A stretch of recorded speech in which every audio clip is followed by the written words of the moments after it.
মোৰ মানুহজনৰ কালি দহাত পাতিব নোৱাৰিলোঁ মূল্যৱান বহুত সম্পদ নষ্ট কৰিলোঁ মই ৰাস্তাত বহি চাইছোঁ তেওঁলোকৰ মনত বহুত দুখ লাগিছে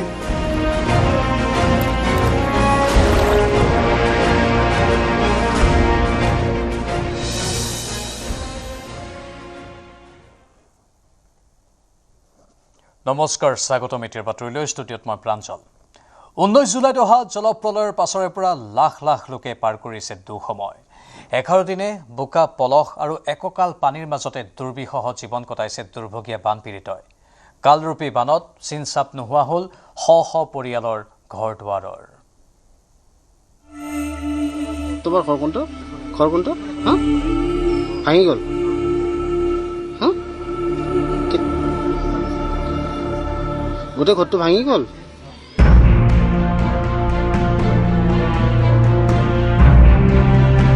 11 দিনে দুৰ্বিষহ জীৱন বানপীড়িতৰ পানী কমিলেও কমা নাই বন্যাৰ্তৰ দুৰ্দশা পলসৰ কাৰণে খোজকাঢ়িব নোৱাৰা এক অৱস্থা জলপ্ৰলয় 19 জুলাইত অহা জলপ্ৰলয়ৰ পাছৰে পৰা লাখ লাখ লোকে পাৰ কৰিছে দুঃসময় 11 দিনে বোকা পলস আৰু এককাল পানীৰ মাজতে এক দুৰ্বিষহ জীৱন কটাইছে দুৰ্ভগীয়া বানপীড়িতই বান কমিছে যদিও শিৱসাগৰ জিলাৰ শতাধিক গাঁও এতিয়াও পানীৰ তলত বহু বন্যাৰ্তৰ ঘৰত পানী শুকাইছে যদিও ঘৰত থাকিব পৰা পৰিৱেশ নাই শিৱসাগৰ চৰাইদেউ জিলাৰ হাজাৰ হাজাৰ লোকৰ ঘৰত এতিয়া কেৱল বোকা আৰু পলস কাল ৰূপী বানত চিনচাপ নোহোৱা হ'ল শ শ পৰিয়ালৰ ঘৰ দুৱাৰ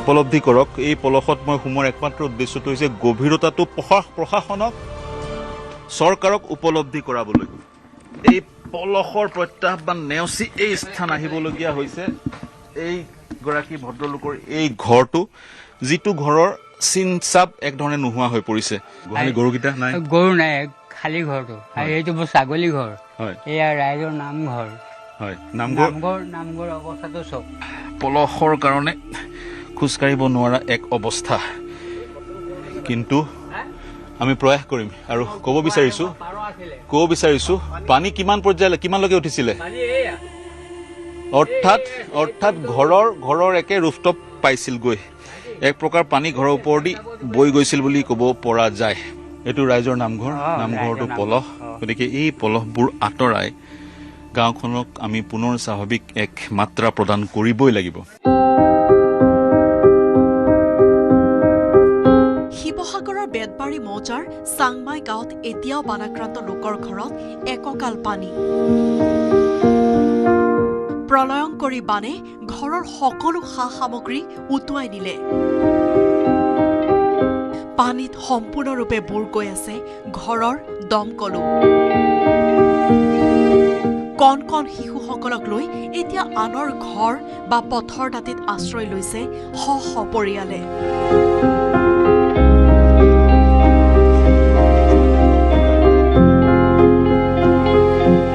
কমল চাপৰিত উপস্থিত হৈছোহি আৰু ইয়াৰ অৱস্থা চাওক এইটো এটা ৰাস্তা এই ৰাস্তাটোত কিদৰে পলস বোকাই এই ৰাস্তাটো এক প্ৰকাৰ অচল কৰি তুলিছে 19 জুলাইৰ সেই দিনটোত পানীৰ ঢল ইমানেই তীব্ৰ আছিলে ৰাস্তাত আমি দুটা ঘৰ দেখিলো ঘৰৰ চিলিং ৱালবোৰ পানীৰ ঢৌত উটি আন স্থানত গৈ পৰিছেগৈ বানপানী হুতে গোটেই বুৱাই নিলে মানে এনেকুৱাকে হুট বাঢ়িলে আমি প্ৰমাণ পত্ৰ মানে বস্তু বাহানি জীৱ জন্তু একো বচাব নোৱাৰিলো যাৰ ধৰক স্কুটিখন আছিলে সেইখনো পুত খাই গ'ল কাবাৰ ঘৰ ভাঙিছে কাবাৰ বস্তু বটোৱা মোৰো চব একে আমাৰ গৰু ছাগলী উঠি গ'ল দোকান বজাৰ ঘৰৰ বস্তু গ'ল খালি জীৱনকেইটা বচাই আহিলো দোকান বজাৰ সম্পত্তি চব গ'ল গৰু কেইটা আছিলে গৰু গ'ল 10-12টা মান গ'ল ছাগলী গ'ল 10-12টা মান এই ঘৰৰ অৱস্থাই নাই আঁঠু ওপৰত পলস হৈ আছে বা বস্তু বাহিনী একো এটাই নাই গৰু ছাগলী চব উটিয়ে গ'ল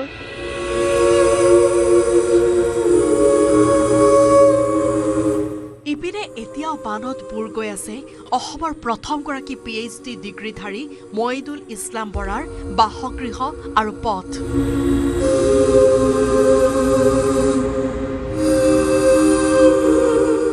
বৰ্তমান যি স্থানত আমি উপস্থিত হৈছোহি সেই স্থানৰ ঐতিহ্যটো হৈছে এই স্থানৰ পথটোৰ নাম হৈছে ডক্টৰ মইদুল ইছলাম বৰা পথ আৰু মইদুল ইছলাম বৰাৰ যিটো এনচেষ্ট্ৰিয়েল হোম পৈতৃক ঘৰ সেইটো মোৰ বাওঁ চাইডে অঞ্জনক দেখুৱাবলৈ অনুৰোধ জনাম। 1940 চনৰ অসম সাহিত্য সভাৰ সভাপতি, লণ্ডনলৈ গৈ PhD ডিগ্ৰী লাভ কৰিছিল মইদুল ইছলাম বৰাই।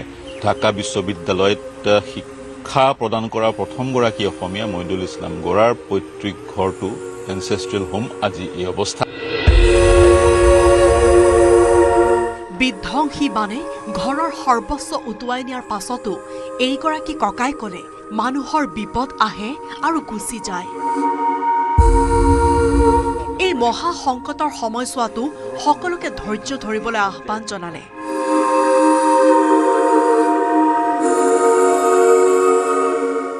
মানুহৰ বিপদ আহে আৰু বিপদ গুচি যায়, আকৌ পুনৰ ভাললৈ আহে, কিন্তু ধৈৰ্য লাগিব। ধৈৰ্য হ'লে নহ'ব, ধৈৰ্য ঈশ্বৰৰ ওচৰত প্ৰাৰ্থনা কৰি পায়। ধন সম্পত্তি কিনে লাগে। বহুকেইখন নেপালী খুঁটি আছে ইয়াত। নেপালী খুঁটি সদৃশ পৰিৱেশ ইয়াতেই নহয়, বহুতত অনুৰূপ পৰিৱেশৰ সৃষ্টি হৈছে। প্ৰতিখন গাঁও যাতে আমি দেখুৱাব পাৰোঁ, প্ৰতিজন বান বিধ্বস্ত লোক আমি দেখুৱাব পাৰোঁ, সেয়াই আমাৰ প্ৰয়াস। ইপিনে এই পৰ্যন্ত ৰাজ্যত বানত প্ৰাণ হেৰুৱাইছে 81গৰাকী লোকে। উজনিৰ জলপ্ৰলয়ত নিথৰুৱা হ'ল বহুজন। প্ৰলয়ংকৰী বানত নিজৰ জীৱনকো তুচ্ছ কৰি আনক বচাবলৈ যোৱা এইসকল মহিলা, কিশোৰ কিশোৰী, যুৱক যুৱতীৰ প্ৰিয়জন আৰু কেতিয়াও ঘূৰি নাহে।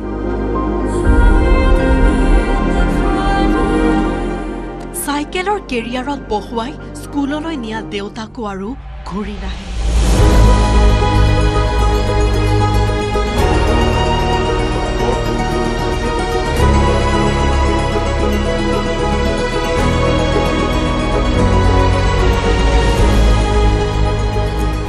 শিৱসাগৰৰ পৰা প্ৰদীপ গগৈৰ সহযোগত bureau' report, news 18 Assam north east.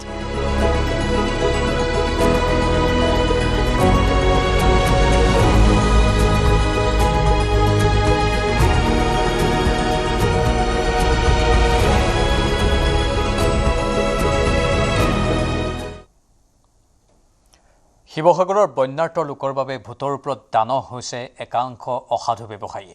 দুষ্ট প্ৰকৃতিৰ ব্যৱসায়ীসকলে জধে মধে বৃদ্ধি কৰিছে খাদ্যবস্তুৰ দাম।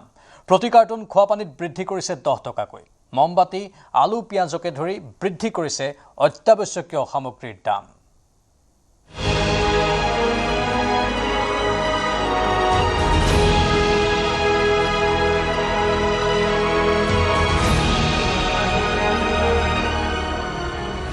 বানবিধ্বস্ত শিৱসাগৰত ওলাইছে এচাম মৰাক মাৰি খোৱা। কল্পনাতীত দুৰ্যোগৰ মাজতেই শিৱসাগৰত অসাধু ব্যৱসায়ীৰ দৌৰাত্ম। উজনিৰ বানৰ অসহনীয় বেদনাই বুকু গধুৰ কৰি তুলিছে প্ৰতিজন হৃদয়বানৰ। কাৰো একো নাই, শেষ, মুঠতে শেষ। আমি বহুত পিছুৱাই গ'লো, আমি আগুৱাই যাব আৰু নোৱাৰিম, কেতিয়াও নোৱাৰিম। বহুত কিতাপ নষ্ট হৈ গৈছে, মূল্যৱান বহুত সম্পদ নষ্ট হৈ। এই জটিল পৰিস্থিতিটো এচাম কলা ব্যৱসায়ীয়ে যেন জনতাৰ তেজ শুহিবলৈ এৰা নাই। জলপ্ৰলয়ে তছনছ কৰি যোৱা শিৱসাগৰত এতিয়া বানাক্ৰান্তৰ বাবে নতুনকৈ জীৱনটো আৰম্ভ কৰাৰেই প্ৰত্যাহ্বান। মূল্যৱান বহুত সম্পদ নষ্ট হৈ। এনে দুৰ্বিষহ যন্ত্ৰণাৰ মাজতে একাংশ অসাধু ব্যৱসায়ীয়ে জধে মধে বৃদ্ধি কৰিছে অত্যাৱশ্যকীয় সামগ্ৰীৰ দাম। চৌদিশে পানীয়ে ধ্বংসলীলা চলোৱা শিৱসাগৰত এতিয়া খোৱাপানীৰে অভাৱ। সেই অভাৱ পূৰণৰ বাবে জঁপিয়াই পৰিছে প্ৰতিগৰাকী হৃদয়বান অসমীয়া। দুৰ্গত ৰাইজক সহায় কৰিবলৈ দেশৰ বিভিন্ন প্ৰান্তৰ পৰা শিৱসাগৰলৈ সোঁত বৈছে সাহায্য প্ৰদানকাৰী লোকৰ। কিন্তু তেনে সময়তে শিৱসাগৰৰ একাংশ ব্যৱসায়ীয়ে বৃদ্ধি কৰিছে খোৱা পানীৰো দাম। প্ৰতি কাৰ্টন খোৱা পানী 10 টকাকৈ দাম বৃদ্ধি শিৱসাগৰত। বাইদেউ আগতে আপোনালোকে কেইটকাত কিনিছিলে? আমি 90 টকাত কিনিছিলোঁ। 90 টকাত কিনিছিলে, এতিয়া কেইটকাত কিনে? 100 টকা। এতিয়া 100 টকা। আৰু এইটো এই 15টা যে থাকে একেলগে সেইটো হয়নে? সমান্তৰালকৈ চাউল, আলু, পিঁয়াজ, মমবাতিকে ধৰি বিভিন্ন সামগ্ৰীৰ দাম বৃদ্ধি কৰিছে শিৱসাগৰৰ একাংশ অসাধু ব্যৱসায়ীয়ে। এপেকেট মমবাতিৰ দাম হৈছেগৈ 100ৰ পৰা 200 টকা। কিন্তু এনে ভয়ংকৰ পৰিস্থিতিটো দুৰ্গতক শোষণ কৰা এই চক্ৰটোৰ বিৰুদ্ধে নিমাত শিৱসাগৰ জিলা প্ৰশাসন। এতিয়াও কুম্ভকৰ্ণ নৃত্যৰ পৰা সাৰ পোৱা নাই বিয়াগুম যোগান বিভাগে। বাজেট অধিৱেশন সোনকালে সামৰি প্ৰতিগৰাকী মন্ত্ৰীয়ে শিৱসাগৰ, চৰাইদেউ, যোৰহাটত নিজ নিজ বিভাগৰ দায়িত্ব চমজি লোৱাৰ কথা আছিল। কিন্তু জলপ্ৰলয়ত বিধ্বস্ত জিলাখনত দাম বৃদ্ধিক লৈ যেন কোনো খবৰেই নাই ৰাজ্যৰ যোগান মন্ত্ৰী কৌশিক ৰায়ৰ। সেইবাবেই দুৰ্গত ৰাইজক সহায় কৰিবলৈ গৈ এই পৰিস্থিতি দেখি জনপ্ৰিয় অভিনেতা দেৱাশিষ বৰঠাকুৰে সামাজিক মাধ্যমতে এনেদৰেই উজাৰিছে ক্ষোভ। কিহৰ সুবিধা লোৱা লৈ কাৰবাৰ? কিমান লুটে আমাক? এনেকৈ চলি থাকিব নেকি? কোনে নাকি লগাব? কেতিয়া নাকি লগাব? এই সময়তো লাজ লগা নাই? ইয়াত ব্যৱসায় কৰিবলৈ আহিছে, চৰম নাইকিয়া। এই জটিল সন্ধিখনত জনতাৰ তেজ হোৱা এই চক্ৰটোৰ বিৰুদ্ধে গৰজি উঠিল শৃংখল চলিহাও। আলুৰ দাম বঢ়াইছে, পিঁয়াজৰ দাম বঢ়াইছে, পানী বটলৰ দাম বঢ়াইছে, মমবাতি এপেকেট 200 টকাকৈ খিজনুৰ আলি পথত তাত বিকি আছে, এপেকেট 200 টকা। আৰু এতিয়া শিৱসাগৰ DCSP এওঁলোকৰ ওপৰত কিয় ব্যৱস্থা নলয়? আৰু যদি প্ৰশাসনে ল'ব নোৱাৰে কওক, আমি ল'ম ব্যৱস্থা। কথা বতৰাবোৰ সেইটোৱে। এতিয়া শিৱসাগৰৰ লগত ধেমালি নচলিব আৰু ইয়াত বেপাৰ নচলিব। ইয়াত বেপাৰৰ নামত যি লুণ্ঠন কৰি আছে এইবিলাক কিন্তু বন্ধ কৰিব লাগিব। আৰু নহ'লে কিন্তু পৰিস্থিতি ভয়ংকৰ হ'ব। একদম চিধা চিধি শিৱসাগৰ SP আৰু শিৱসাগৰ DCI অতি শীঘ্ৰে ব্যৱস্থা লওক। একেদৰে শিৱসাগৰ জিলা প্ৰশাসন তথা যোগান বিভাগে বন্যাত্মৰ তেজ হোৱা চক্ৰটোৰ বিৰুদ্ধে নিমাত হৈ থকাৰ বাবে সামাজিক মাধ্যম যোগেও বিভিন্নজনে দিছে গৰিহণা।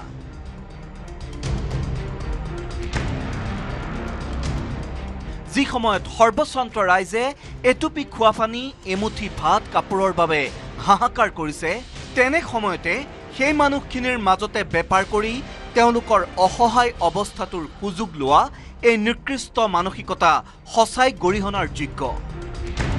এই স্বাৰ্থান্বেষী সমাজৰ শত্ৰুহঁতৰ বিৰুদ্ধে চৰকাৰ প্ৰশাসনে কি ব্যৱস্থা গ্ৰহণ কৰে তালৈ বাট চাইছে সকলোৱে। শিৱসাগৰৰ পৰা প্ৰদীপ গগৈৰ সহযোগত bureau report, news 18 Assam north east.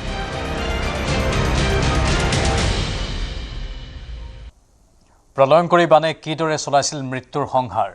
আপ্ৰাণ চেষ্টা কৰিও ভাতৃক বচাব নোৱাৰিলে ককায়েকে। উপায়হীন ককায়েকে তামোল গছত বান্ধি ৰাখিছিল ভাতৃৰ মৃতদেহ। সংবাদ মাধ্যমৰ ওপৰত বান বিভীষিকাৰ শিহৰণকাৰী বৰ্ণনা দিলে দুৰ্ভগীয়া জয়ন্ত বৰুৱাৰ ককায়েকে। ঘৰলৈ যাওঁতে এডোখৰটো গৈ আছে, কাৰেণ্টটো বহুত বেছি আছিলে। তেওঁলোকৰ আৰু এজন দুজনমান গৈছিলে, তেওঁলোক পাৰ হৈ গ'ল। তাৰপিছত তেওঁ সম্ভৱ ভৰি শ্লিপ হ'ল চাগে। শ্লিপ হ'লত তেওঁ মানে পৰি গ'ল। পৰি গ'লত তাতে এখন জেৰুৱা আছিলে, জেৰুৱাখনত লাগি ধৰিলে।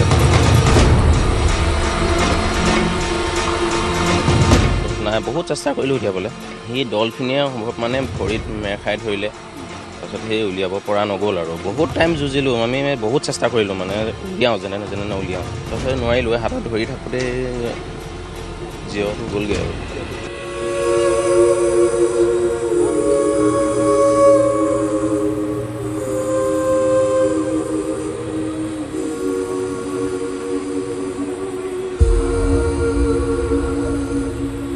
তিনিদিন ধৰি এজোপা তামোল গছত এটা মৃতদেহ বান্ধি থ'বলগীয়া হৈছিল। এজন যুৱকৰ মৃতদেহ বানত উটি গৈছিল। সেই যুৱকজন তাৰ পাছত মৃত্যু হৈছিল আৰু সেই মৃতদেহটো তিনিদিন ধৰি এজোপা তামোল গছত বান্ধি ৰাখিবলগীয়া হৈছিল। এখন ফটো হয়তো আপুনি দেখা পাইছিল যে এজন যুৱকৰ মৃতদেহ, সেই মৃতদেহটোৰ হাতখনেদি এজোপা তামোল গছত বান্ধি থৈছে। আৰু এইটোৱে হৈছে সেই প্ৰান্তটো। এই প্ৰান্ততে আপুনি দেখা পাইছে এই যিজোপা চতিয়ানা গছ আপুনি দেখা পাইছে সেই গছজোপাৰ কাষতে এজোপা তামোল গছ আছিল সেই তামোল গছজোপা এতিয়া কাটি দিলে পানী শুকোৱাৰ পাছত সেই তামোল গছজোপাতেই সেই যুৱকজনৰ যিটো মৃতদেহ সেই মৃতদেহটো বান্ধি ৰাখিছিল স্মৃততে যেতিয়া মই চালোঁ সি মানে সেই তাত জেওৰাখনত লাগি আছিলে সেই হেৰিজোপা চতিয়ানা আৰু তাত তামোল এজোপা আছিলে তাতে লাগি আছিলে তাৰপৰা সি মানে মোক চিঞৰিলে বাঁহ বিচাৰি গ'লোঁ বাঁহটো নাই বাৰু নিজে মানুহটো গ'লোঁ গৈ পেলাই সেই তাত উলিয়াবলৈ চালোঁ নোৱাৰিলোঁ মানে কি হ'ল মই যেতিয়া নেদেখিলোঁ এই দলবোৰ যে আহিছে যে এইবোৰে মানে তাত ঠেলি পেলাই তাত লগাই দিলে মানে বহুত দেৰি পিছত তাত ধৰিয়ে থাকিলোঁ মই তাৰপিছত সম্পূৰ্ণ পানী মূৰৰ ওপৰেদি পানী গ'ল আৰু কি কৰিম এতিয়া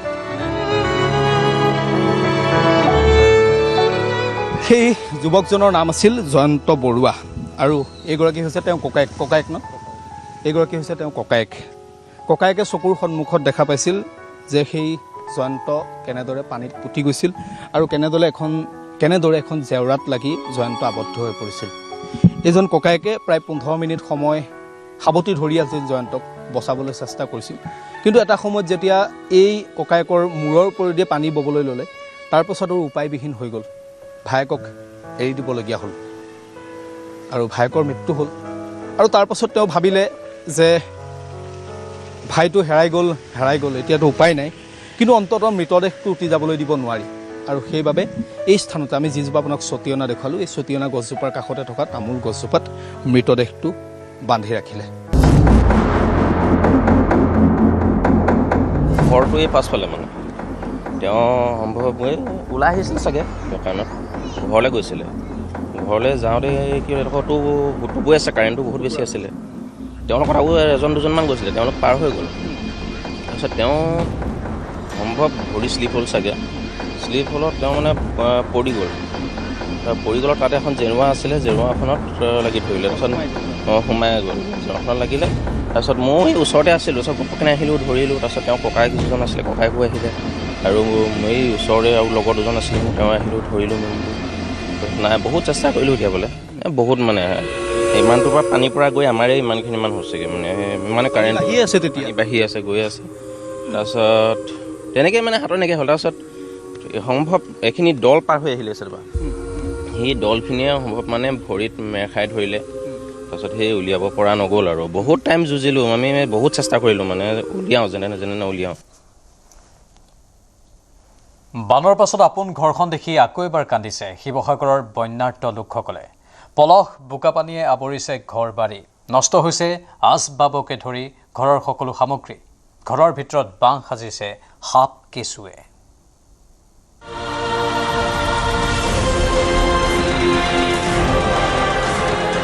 বানে ধুই যোৱা ঘৰলৈ উভতি আহিছে বন্যাৰ্ত কিন্তু উভতি আহি দেখিছে কি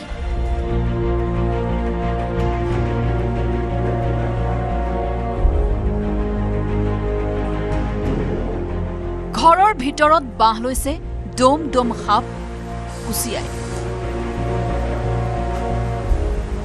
বানত ডুবি থকা এইখন ঘৰ নিউজ 18ৰ সাংবাদিক প্ৰদীপ গগৈৰ যি সময়ত সমগ্ৰ উজনিৰ বানে প্ৰলয় নমাইছিল সেই সময়ত নিজৰ পৰিয়ালক নিৰাপদ স্থানলৈ নি নিউজ 18ৰ সাংবাদিক প্ৰদীপ গগৈ হৈ পৰিছিল বন্যাৰ্তৰ সাৰথী দিখৌ বাহনী পানীয়ে নাজিৰাৰ পিছত শিৱসাগৰ চহৰৰ সমীপৰ এলেকাত ভয়াৱহ ৰূপ ধাৰণ কৰিছে এইবাৰ দিচাং নদীৰ বাহনী পানীয়ে আন এক সংকট নমাই আনিছে শিৱসাগৰ সমষ্টি আৰু ডিমৌ সমষ্টিলৈ শিৱসাগৰৰ পেটবাৰী মৌজা বৰ্তমানেও দৰিকা নদীৰ বাহনীত প্লাবিত হৈ আছে দিখৌ দৰিকা দিচাং নদীৰ ভয়াৱহ বানপানীৰ ফলত যি ধৰণৰ ক্ষয় ক্ষতি হ'ল সেয়া কল্পনাতীত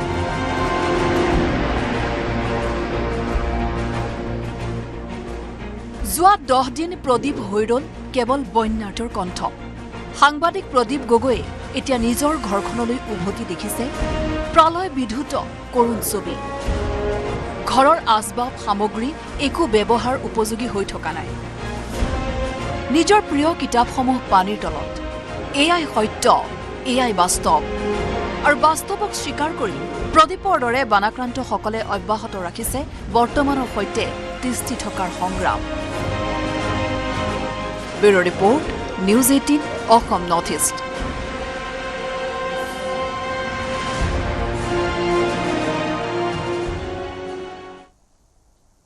বান বিভীষিকাৰ সময়ত ত্ৰাণকৰ্তাৰ ভূমিকা পালন কৰিলে এটা মছজিদে। নিষেধাজ্ঞালৈ কেৰেপ নকৰি মহিলাৰ বাবেও খুলি দিয়া হ'ল মছজিদৰ দুৱাৰ। মছজিদটোৰ ছাদত আশ্ৰয় গ্ৰহণ কৰি প্ৰাণ ৰক্ষা কৰিলে ভিন্ন জাতিৰ শতাধিক লোকে।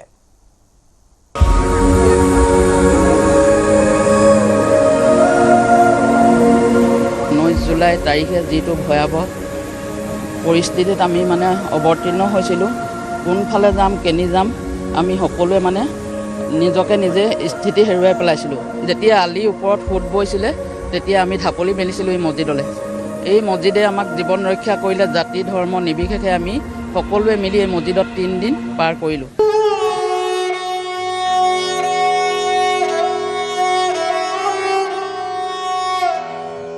এটা মছজিদে ৰক্ষা কৰিলে 100তকৈ অধিক মানুহৰ জীৱন।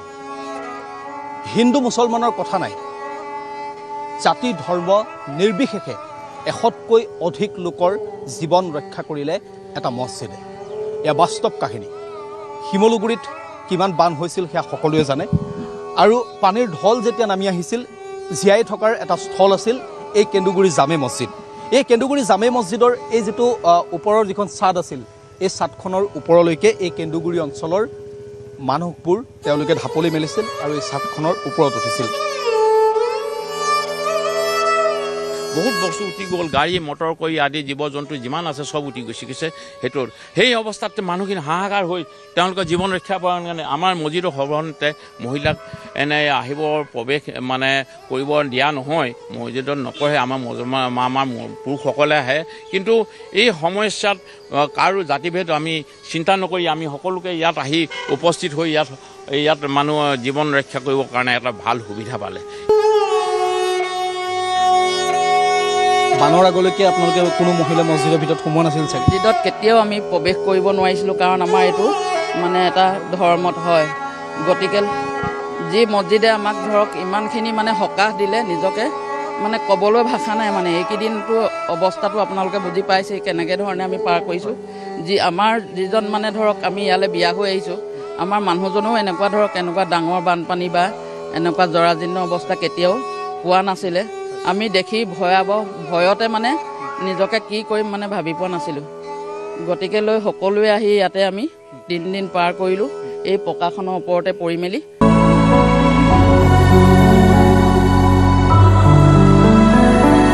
সেই মুহূৰ্তত যেতিয়া পানীৰ ঢল হুৰা হুৰা নামি আহিছিল, তেতিয়া এই মছজিদটো তেওঁলোকৰ বাবে একমাত্ৰ প্ৰাণ ৰক্ষা কৰা স্থলী আছিল আৰু এই মছজিদটোৱে তেওঁলোকৰ প্ৰাণ ৰক্ষা কৰিছিল। মই অকণমান জোনাবগৰাকীক বিচাৰিছোঁ এই মছজিদৰ, কেন্দুগুৰি জামে মছজিদৰ। আপুনিয়ে জনাওক। হয় ইমাম, কেনেকৈ এই মানুহখিনিৰ জীৱন ৰক্ষা কৰিলে? মানুহবোৰ যেতিয়া পানী হঠাৎ হৈ গৈছে, মানে আমি ভাবাও নাছিলোঁ যে এনেকৈ পানী হৈ যাব। এতিয়া মানুহবোৰ ক'ত যাব, কি কৰিব? আমাৰ গৰু ছাগলী হাঁহ কুকুৰা বহুত গ'ল, পানী দি বাকী গৈছে। কিন্তু আমাৰ জীৱন ৰক্ষা কৰাৰ কাৰণে আমি শেষতো মছজিদত আহিছোঁ। আমি ইয়াত চব মানুহ, আমাৰ জাতিভেদ নাই, আমি সকলোৱে আহি মিলিজুলি মছজিদত আমি যেনে তেনে প্ৰাণ ৰক্ষা কৰিছোঁ।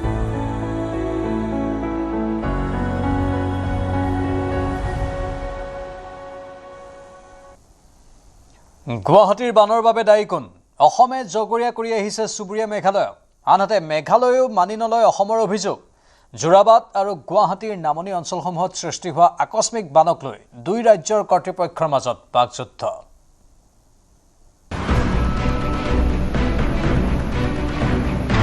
এজাক বৰষুণতে বানে উপচাই পেলাই মহানগৰী গুৱাহাটীক। এই সমস্যাৰ বাবে দায়ী কোন? প্ৰায়ে এই সমস্যাৰ বাবে অসমে জগৰীয়া কৰি আহিছে চুবুৰীয়া মেঘালয়ক, যি অভিযোগ নস্যাৎ কৰিলে মেঘালয় কৰ্তৃপক্ষই। যোৰাবাট আৰু গুৱাহাটীৰ নামনি অঞ্চলসমূহত সৃষ্টি হোৱা আকস্মিক বানক লৈ অসম আৰু মেঘালয় চৰকাৰৰ মাজত আৰম্ভ হৈছে বাকযুদ্ধ। মেঘালয়ৰ যোৰাবাট পাহাৰত চলি থকা অনিয়ন্ত্ৰিত নিৰ্মাণ কাৰ্য আৰু পাহাৰ কটাক বানৰ মুখ্য কাৰণ বুলি অভিহিত কৰিছিল। কিন্তু এই অভিযোগক একপক্ষীয় আখ্যা দিছে মেঘালয় কৰ্তৃপক্ষই। অসমৰ অভিযোগক সম্পূৰ্ণৰূপে নাকচ কৰিছে মেঘালয়ৰ উপমুখ্যমন্ত্ৰী প্ৰিষ্টন টিনচঙে। টিনচঙৰ মতে মেঘালয় উচ্চভূমিত অৱস্থিত হোৱাৰ বাবে গুৱাহাটীৰ বানৰ বাবে আমাক বাৰে বাৰে দোষাৰোপ কৰাটো অনুচিত।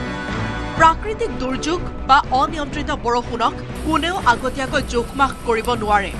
যদি পানী নিষ্কাশনৰ বাবে উপযুক্ত নলা নৰ্দমা বা কালভাৰ্টৰ ব্যৱস্থা থাকিলহেঁতেন তেন্তে এই সমস্যা বহুখিনি হ্ৰাস পালেহেঁতেন। অসম চৰকাৰে নিৰ্মাণ কৰিবলগীয়া 6 লেনযুক্ত ৰিং ৰোড প্ৰকল্পটো সঠিক ড্ৰেইনেজ ব্যৱস্থা অন্তৰ্ভুক্ত কৰাটো উচিত। I think this blame time and again comes to Meghalaya. It comes to Meghalaya easily just because we are in the higher level, whereas Assam is in the lower level. So we can't help it. I mean, it's not possible to directly blame to Meghalaya, or it's not possible Meghalaya also to blame Assam. I think ultimately we are responsible. Both. We are together responsible. একপক্ষীয়ভাৱে অভিযোগ জাপি দিয়াৰ পৰিৱৰ্তে যৌথ দায়বদ্ধতাৰে সমস্যা সমাধানৰ আহ্বান জনাইছে মেঘালয়ৰ উপমুখ্যমন্ত্ৰীজনে। তেওঁ উল্লেখ কৰে যে যোৰাবাটৰ এই দীৰ্ঘদিনীয়া সমস্যা সমাধানৰ বাবে অসম আৰু মেঘালয় দুয়োখন ৰাজ্যই কান্ধত কান্ধ মিলাই দীৰ্ঘম্যাদী আঁচনি প্ৰস্তুত কৰিব লাগিব। কেৱল ইখনে সিখন ৰাজ্যক দোষাৰোপ কৰিলে যোৰাবাটবাসীৰ দুৰ্দশাৰ অন্ত নপৰে। And then yes, about this coming project, because see what happened is Assam, they will have a 6-lane ring road. Drainage system has to be properly done. Then again, maybe the culvert system has to be also in place. These are the issues where they have already taken care of. উল্লেখ্য যে গুৱাহাটীৰ বান নিয়ন্ত্ৰণৰ বাবে ইতিমধ্যে বিশেষজ্ঞ দলৰ সহায়ত মেঘালয়ৰ পানী শিলসাকু আৰু দীপৰ বিললৈ বোৱাই নিয়াৰ পৰিকল্পনা চলিছে। কিন্তু তাৰ মাজতে দুই ৰাজ্যৰ চৰকাৰৰ মাজৰ এই ৰাজনৈতিক বাকযুদ্ধই বান সমাধানৰ প্ৰক্ৰিয়া কোন দিশলৈ নিয়ে সেয়া হ'ব লক্ষণীয়। শ্ৰীনগৰৰ পৰা গোবিন্দ শৰ্মাৰ report, news 18 Assam north east.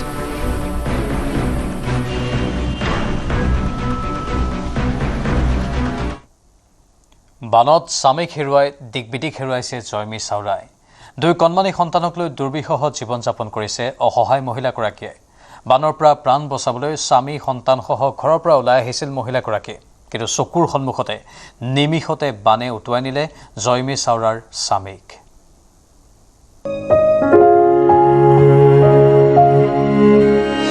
আটাইতকৈ দুখৰ ছবিখন এয়াই বান অহাৰ সময়ছোৱাত এই কণমানি দুটিক লগত লৈ বুকুত বান্ধি তেওঁ মানুহজনেও ঘৰখনৰ পৰা ওলাই আহিছিল। সেই মানুহজনৰ তেওঁ স্বামীৰ চকুৰ সন্মুখত এগৰাকী মহিলা উটি গৈছিল আৰু সেই মহিলাগৰাকীক বচাবলৈ যাওঁতেই সেই মানুহজনে নিজৰ প্ৰাণ হেৰুৱাবলগীয়া হ'ল। খৰিটো দিব নোৱাৰিলোঁ, আমি হিন্দু মানুহ খৰিটো দিয়া হয়। তেওঁ আনকি স্বামীৰ সৎকাৰো কৰিব নোৱাৰিলে।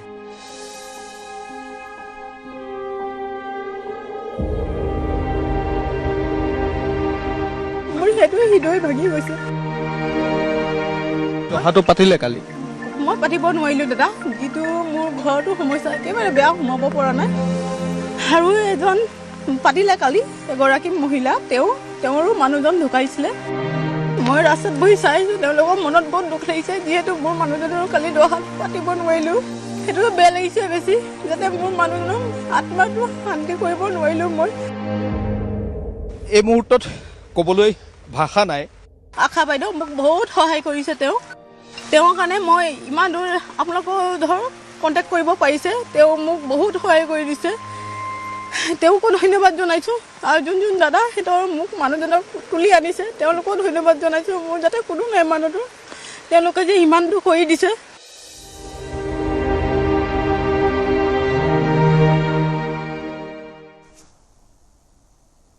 বন্যাৰ্তৰ দুৰ্দশাৰ মাজতে আশাৰ ৰেঙনি কঢ়িয়াই আনিছে শিৱসাগৰৰ যুৱ উদ্ভাৱক অভিজিত দুৱৰাই।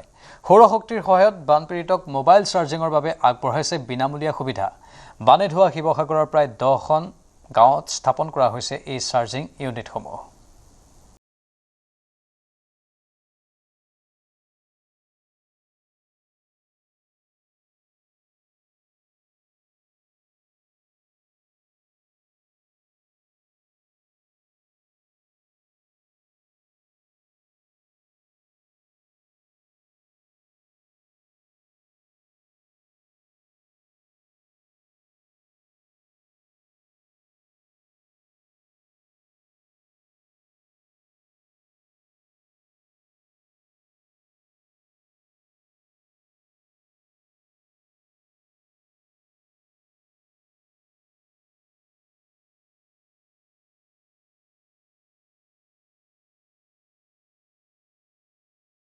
অভিজিৎ দুৱৰা নিজৰ কাৰিকৰী জ্ঞান আৰু ব্যক্তিগত সম্পদ ব্যৱহাৰ কৰি তেওঁ তৈয়াৰ কৰি উলিয়ালে এবিধ বহনযোগ্য সৌৰশক্তি চালিত মোবাইল চাৰ্জিং ষ্টেচন। ইতিমধ্যে শিৱসাগৰৰ প্ৰায় 10খন বানপীড়িত গাঁৱত এই চাৰ্জিং ইউনিটসমূহ স্থাপন কৰা হৈছে, য'ত ৰাইজে সম্পূৰ্ণ বিনামূলীয়াকৈ মোবাইল চাৰ্জ কৰাৰ সুবিধা পাইছে। এই সুবিধাই এতিয়া বানপীড়িত গাঁওসমূহৰ বাবে কঢ়িয়াই আনিছে এক ডাঙৰ সকাহ। मैं तो एक इनोवेटर हूँ, सो इसीलिए मैंने सोचा कि क्या बनाऊँ। तो बेसिक नीड्स क्या थे, बेसिक नीड्स के ज़्यादा इम्पोर्टेंस है मेरा अभी तो फोन चार्ज नहीं होने से डॉक्टर, एम्बुलेंस या रिश्तेदार को खबर नहीं कर सकते हैं। इसीलिए मैंने सोच के बनाया कि सोलर मोबाइल चार्जिंग सिस्टम। सो यहाँ पे 4 से 5 मोबाइल एक साथ चार्ज कर सकते हैं। गाँव वाले एक साथ आकर यहाँ पे 20-30% चार्ज करके बहुत दिन में बहुत सारा फोन चार्ज करके वो एम्बुलेंस, डॉक्टर और जरूरी जिसको है वो फोन कर सकते हैं यहाँ से। জৰুৰী সময়ত সহায় বিচৰা, চৰকাৰী সতৰ্কবাণী লাভ কৰা আৰু সাহায্য কাৰ্যৰ সমন্বয়ৰ ক্ষেত্ৰত ই এক অপৰিহাৰ্য সেৱালৈ পৰিণত হৈছে। স্থানীয় ৰাইজে এই পদক্ষেপক দুৰ্যোগৰ সময়ত এক জীৱন ৰেখা বুলি আখ্যা দিছে।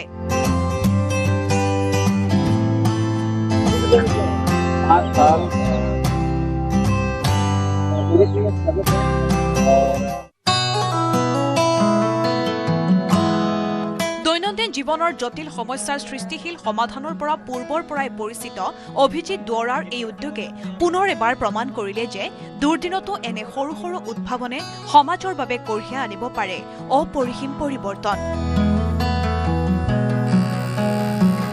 কঁকাল ভাঙি পৰা বৈদ্যাৰ্থই অন্ধকাৰৰ মাজতো এই সৌৰ চালিত উদ্যোগে বহু মানুহৰ জীৱনলৈ কঢ়িয়াই আনিছে আশা আৰু সংযোগৰ নতুন পোহৰ।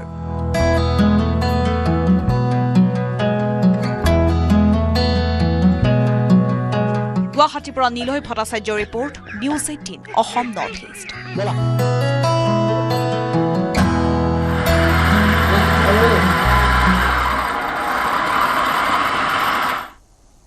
গোলাঘাটৰ জিলা কাৰাগাৰত ৰহস্যজনকভাৱে মৃত্যুক সাৱটিলে মুখ্য ৱাৰ্ডেন ৰেবকান্ত তামুলীয়ে। নিজ কাৰ্যালয়তে উদ্ধাৰ মুখ্য ৱাৰ্ডেনজনৰ মৃতদেহ। অৱসৰলৈ মাত্ৰ এমাহ থকা অৱস্থাতেই ৰেবকান্ত তামুলীৰ ৰহস্যজনক মৃত্যুৱে সৃষ্টি কৰিছে চাঞ্চল্যৰ।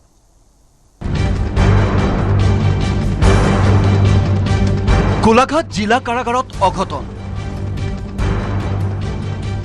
কাৰ্যালয়তে মুখ্য ৱাৰ্ডেনৰ মৃতদেহ উদ্ধাৰ।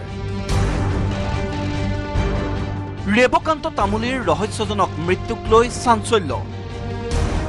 ছদিনে পলাই থকা 3 কয়দীৰ সন্ধানত অভিযানৰ লগতে আৰক্ষীৰ তদন্ত চলি থকা গোলাঘাট জিলা কাৰাগাৰত চাঞ্চল্যকৰ ঘটনা। বৃহস্পতিবাৰে পুৱা গোলাঘাট জিলা কাৰাগাৰৰ নিজৰ কাৰ্যালয়ত উদ্ধাৰ হ'ল মুখ্য ৱাৰ্ডেন ৰেবকান্ত তামুলীৰ নিথৰ দেহ।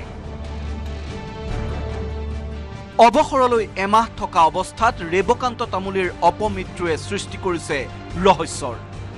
ৰেবকান্ত তামুলীয়ে চৰমপথ লোৱা বুলি একাংশই দাবী কৰাৰ বিপৰীতে ঘটনাটোত ৰহস্যৰ গোন্ধ পাইছে বহুজনে। কিন্তু এতিয়ালৈ মুখ্য ৱাৰ্ডেনৰ অপমৃত্যুক লৈ মুখ খোলা নাই জিলা কাৰাগাৰ কৰ্তৃপক্ষৰ লগতে গোলাঘাট আৰক্ষীয়ে। মোৰ আৰু গাড়ী চলোৱা মানুহ আৰু গাড়ী চলাবলৈ পাৰ্মিশ্যন দিছে, মই চলাইছো। কথাটো ক'ত হৈছে? Gel quarter. ৰেবকান্ত তামুলী তেওঁ হাবিলা হয়, মানে জামালা বুলি কয়। হাবিলা মানে জামালা হয় আমাৰ। 25 জুলাইত চিকিৎসাধীন অৱস্থাৰ পৰা পলায়ন কৰিছিল নজিবুৰ ৰহমান, ৰূপম কলিতা আৰু অজয় গোৱালা নামৰ 3 কয়দীয়ে। শ্বহীদ কুশল কোঁৱৰ অসামৰিক চিকিৎসালয়ৰ পৰা আৰক্ষীৰ বাইকেৰেই কয়দী 3টা পলায়ন কৰা ঘটনাই তোলপাৰ লগাইছে গোলাঘাট জিলা প্ৰশাসনক।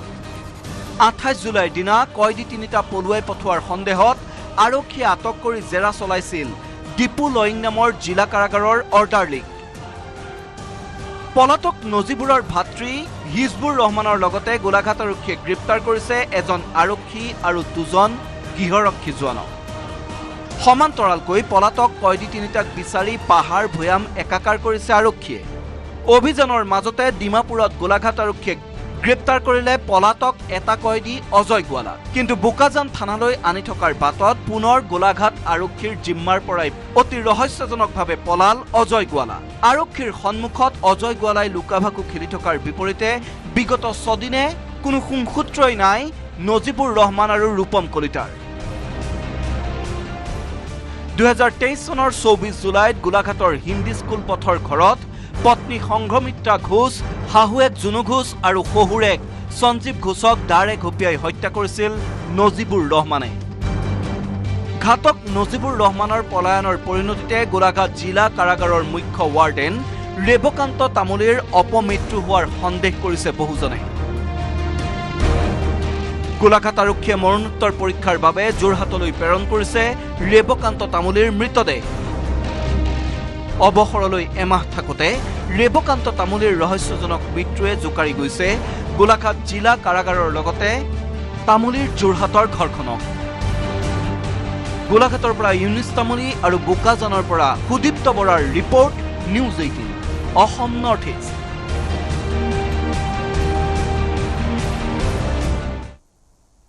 সমষ্টিৰ উন্নয়নৰ বাবে কংগ্ৰেছ বিধায়কে সাক্ষাৎ নকৰে মুখ্যমন্ত্ৰী বা বিভাগীয় মন্ত্ৰী। গৌৰৱ গগৈৰ ভয়ত কংগ্ৰেছী বিধায়কে মুখ্যমন্ত্ৰী বা মন্ত্ৰীক সাক্ষাৎ কৰিব নোৱাৰে বুলি অভিযোগ তুলিছে মন্ত্ৰী পীযুষ হাজৰিকাই। গৌৰৱ গগৈৰ ভোটৰ ভয়ৰ পৰা পৰিত্ৰাণ পাবলৈ কংগ্ৰেছী বিধায়কক তাবিজ ল'বলৈ আহ্বান জনালে মন্ত্ৰীজনে।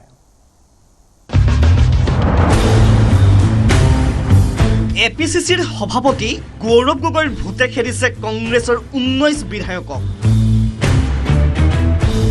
কংগ্ৰেছৰ 19 বিধায়কে ভোট খেদিবলৈ ল'ব লাগিব তাবিজ।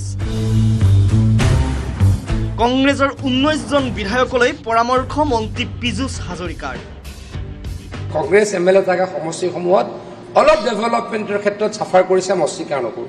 ভুলটো আমাৰ নহয়, ভুলটো তেওঁলোকৰ, কাৰণ তেওঁলোকে দিল্লীস্থ মাজে মাজে অসমলৈ অহা নেতাগৰাকীকটো সন্তুষ্ট কৰিবই লাগিব, নহ'লে তেওঁলোকৰ টিকটত কেঁচি লগাই দিয়ে। মাত্ৰ তেওঁলোকৰ এই ভয়টো কেনেকৈ ভাগিব পাৰি তাৰ তাবিজ এটা উলিয়াব লাগিব। প্ৰদেশ কংগ্ৰেছৰ সভাপতিৰ নিৰ্দেশ অনুসৰি হেনো কংগ্ৰেছ বিধায়কে সাক্ষাৎ কৰিব নোৱাৰে মুখ্যমন্ত্ৰী বা আন কোনো কেবিনেট মন্ত্ৰীক। মুখ্যমন্ত্ৰী বা কেবিনেট মন্ত্ৰীক সাক্ষাৎ কৰিলেই প্ৰশ্নৰ সন্মুখীন হ'ব পাৰে কংগ্ৰেছ বিধায়কসকল, যাৰ বাবে 19 বিধায়কৰ সমষ্টিৰ দুখ আৰু সমস্যাৰ কথা অৱগত কৰিব পৰা নাই মুখ্যমন্ত্ৰী ডক্টৰ হিমন্ত বিশ্ব শৰ্মাৰ লগতে অন্য কেবিনেট মন্ত্ৰী। কংগ্ৰেছৰ বিধায়কসকলে বিধানসভাৰ বাহিৰে আমাক লগ কৰাৰ ক্ষেত্ৰত অঘোষিত বেন কৰা আছে। অধ্যক্ষ ডাঙৰীয়া নহ'লে তেওঁলোকৰ টিকট কাটা যাব। তেখেতলোকৰ দিল্লীত থকা ব্যক্তিগৰাকীয়ে অসমলৈ মাজে মাজে আহে।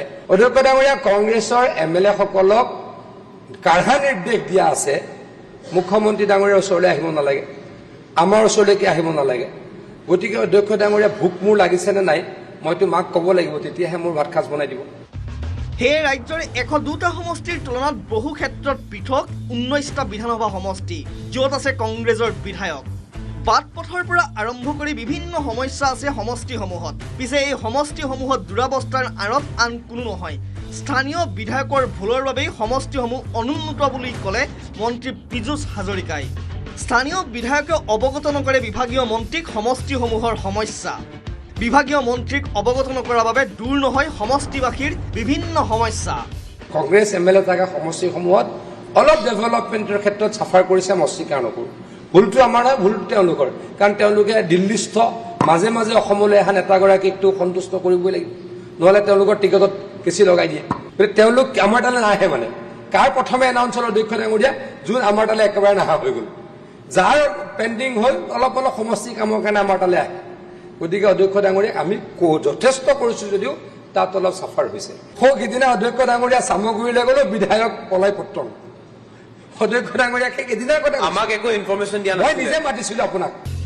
স্থানীয় বিধায়কৰ এনে সমস্যা আঁতৰাবলৈ কংগ্ৰেছী বিধায়কক তাবিজ দিব মন্ত্ৰী পীযুষ হাজৰিকাই, যাতে গৌৰৱ গগৈৰ ভোট নাথাকে কংগ্ৰেছৰ 19 বিধায়কৰ গাত। দিল্লীস্থ গুৱাহাটীলৈ মাজে মাজে অহা, নিজৰ সমষ্টিত এদিন থাকি দিল্লীত সংসদত ডাঙৰ ডাঙৰ ভাষণ দি থকা মানুহজনে যদি তেখেতলোকৰ ওপৰত ব্যৱস্থা লয়, তেওঁলোকে যদি আমাৰ লগত যোগাযোগ কৰে আৰু কাম হ'ব। মুখ্যমন্ত্ৰী ডাঙৰীয়া তেওঁলোকৰ আৰু কাম কৰিব, মাত্ৰ তেওঁলোকৰ এই ভয়টো কেনেকৈ ভাগিব পাৰি তাৰ তাবিজ এটা উলিয়াব লাগিব। পিছে মন্ত্ৰী পীযুষ হাজৰিকাই কৰা এই অভিযোগ খণ্ডন কৰিলে বিৰোধী দলপতি তথা কংগ্ৰেছৰ জ্যেষ্ঠ বিধায়ক ৱাজিদ আলী চৌধুৰীয়ে। চৰকাৰে সমদৃষ্টিৰে চালে নিশ্চয় উন্নয়ন হ'ব বিৰোধী বিধায়ক থকা সমষ্টিটো। এই কথাবিলাক সঁচা নহয়। কোনোবা এমএলএ যাব পৰা নাই, হয়তো তেওঁৰ বেলেগ প্ৰগ্ৰাম আছিল কাৰণে যাব পৰা নাই, কিন্তু এইটো তেওঁলোকৰ মন কৰা কথা। না, কাম বিচাৰি কিয় নাযাব?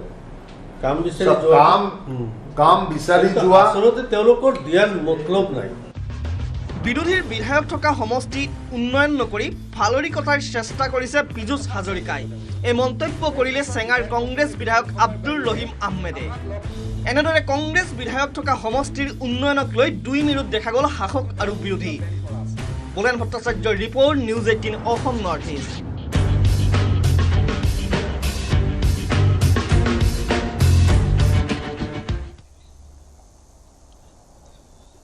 উজনিৰ বন্যাৰ্তক সহায়ৰ হাত আগবঢ়াইছে শিখ স্বেচ্ছাসেৱকে।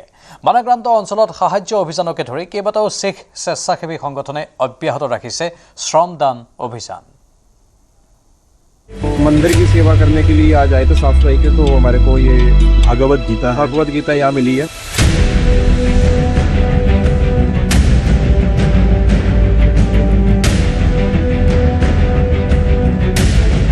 आर्तजनर काखत सिख स्वेच्छासेवक। इस समय हमारी टीम है शाम ग्राउंड जीरो के अंदर। यहाँ पर हम बोट से श्रम दान करी सकाह दुर्गत 10-12 फीट यहाँ पर मानवतार अन्य निदर्शन दाঙি ধৰি অসমৰ বানপীড়িত অঞ্চলত শিখ স্বেচ্ছাসেৱকসকলৰ সাহসিক আৰু নিষ্ঠাপূৰ্ণ সেৱা। इस समय हमारी टीम है शाम ग्राउंड जीरो के अंदर। यहाँ पर हम बोट से 10-12 फीट यहाँ पर पानी भरा हुआ है एंड हमें यहाँ पर दाती पुथाड़ विलेज के अंदर, जो यहाँ पर असम का लोकल विलेज है, एंड पूरी टीम यहाँ पर लगी हुई है। अपने वॉलंटियर्स लगे हुए हैं। यहाँ पर हम किसी को भी भूखा नहीं सोने देंगे, चाहे जितना भी फीट पानी हो।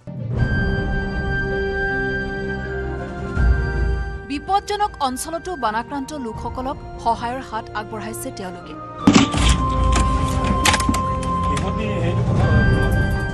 আশ্ৰয় ফাউণ্ডেশ্যন, সচখণ্ড ফাউণ্ডেশ্যন আৰু সাৰ্ভিং হেপিনেছৰ যুটীয়া উদ্যোগত অসমৰ বানপীড়িত অঞ্চলত চলিছে এক বৃহৎ সেৱা অভিযান।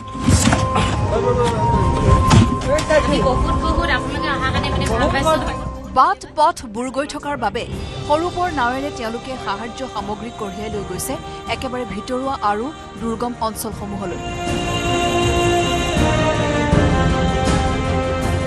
ਅੱਜ ਹੇਮਕੁੰਡ ਫਾਊਂਡੇਸ਼ਨ ਦੀ ਟੀਮ ਡਿਸਟ੍ਰਿਕਟ ਸ਼ਿਵ ਸਾਗਰ ਦੇ ਵਿੱਚ ਅਸੀਂ ਉਹਨਾਂ ਇਲਾਕਿਆਂ ਵਿੱਚ ਪਹੁੰਚੇ ਹਾਂ ਜਿੱਥੇ ਕਿ ਸਭ ਤੋਂ ਜ਼ਿਆਦਾ ਹੜ੍ਹਾਂ ਦੀ ਮਾਰ ਪਈ ਸੀ। ਅਸੀਂ ਇਹ ਸੇਵਾ ਸ਼ੁਰੂ ਕਰਨ ਜਾ ਰਹੇ ਹਾਂ। ਜਦੋਂ ਤੱਕ ਇਹ ਪਰਿਵਾਰ, ਇਹ ਪਿੰਡ, ਇਹ ਇਲਾਕਾ ਨੋਰਮਲ ਨਹੀਂ ਹੋ ਜਾਂਦਾ, ਉਦੋਂ ਤੱਕ ਅਸੀਂ ਹਰ ਰੋਜ਼ ਦਿਨ ਰਾਤ ਸੇਵਾ ਕਰਕੇ ਇਸ ਇਲਾਕੇ ਨੂੰ ਬਿਹਤਰ ਕਰਨ ਦੀ ਕੋਸ਼ਿਸ਼ ਕਰਾਂਗੇ।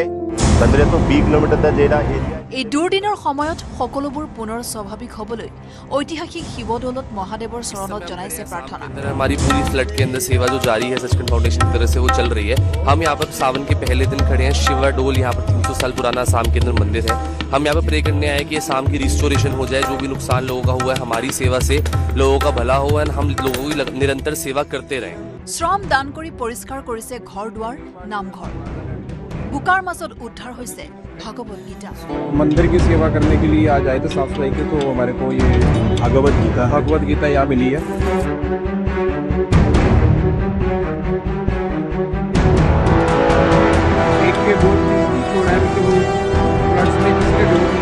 আনহাতে এই দুৰ্যোগপূৰ্ণ সময়ত এষাৰ মাত দিবলৈ আৰু সহায় কৰিবলৈ দিল্লীৰ পৰা আহি উপস্থিত হৈছেহি এইগৰাকী যুৱতী। और हमने देखा था कि यहाँ पे बहुत सालों बाद इतना सारा पानी आ गया है, इतना बाढ़ आया है, तो हमने सोचा कि आप सबके लिए थोड़ा हम ज़रूरी सामान लाएं जो आप सब इस टाइम पे इस्तेमाल कर सकते हैं। और किसी भी और चीज़ की अगर आपको ज़रूरत हो, कोई भी और दिक्कत हो रही हो, तो प्लीज़ हम लोग को आप बता दीजिए। हम कोशिश करेंगे अगर हम आपकी उसमें भी मदद कर सकते हैं।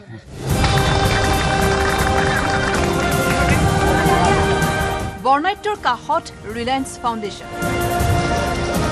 প্ৰথম পৰ্যায়ত 10,000 বানাক্ৰান্তক sanitation kit, hygiene kit, shelter kit আৰু ফুড কিট বিতৰণ কৰিব Reliance ফাউণ্ডেশ্যনে।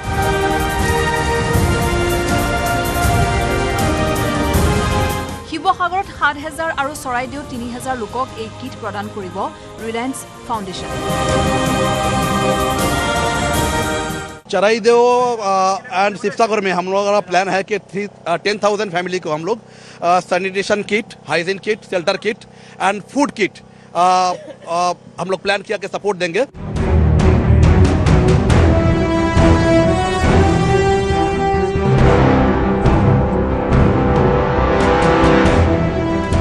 Bureau report, news 18 Assam north east.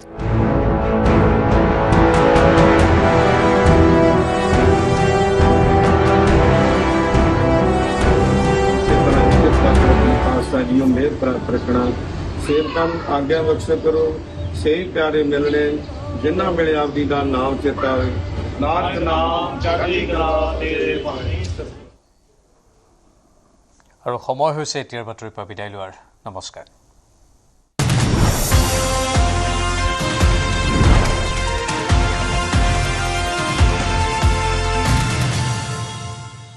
Occur Bakkar Bombay बो ঘৰত কোনটো টিএমটি লগাইছে माइथन स्टील আপোনাৰ ওপৰত ট্ৰাষ্ট কৰিব পাৰি ओके ষ্ট্ৰং মানে মাইথান ষ্টীল